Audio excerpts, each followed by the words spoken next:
So we only learned of her disappearance on Saturday morning, and when we did, we got in touch with the family. In fact, we learned of this from the family, and we have since been following up.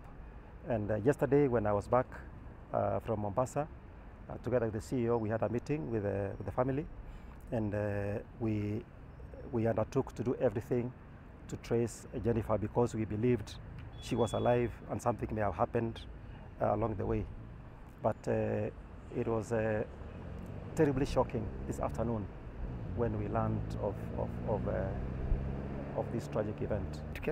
That's how we arranged that she could visit, so that she can brief me about the court case. And ordinarily, a witness is usually guided by prosecutors. So when she mentioned that to my family that there was a court case and that she was a witness, and in fact was due for cross-examination, then now we were to come and spend some time so that we can be able to help her in one way, or guide her or encourage her. And one of the things I would have quickly thought of would have been witness protection. But because the case was on Tuesday, it looked as if there was time. But every other day, this particular case had given her a lot of trouble.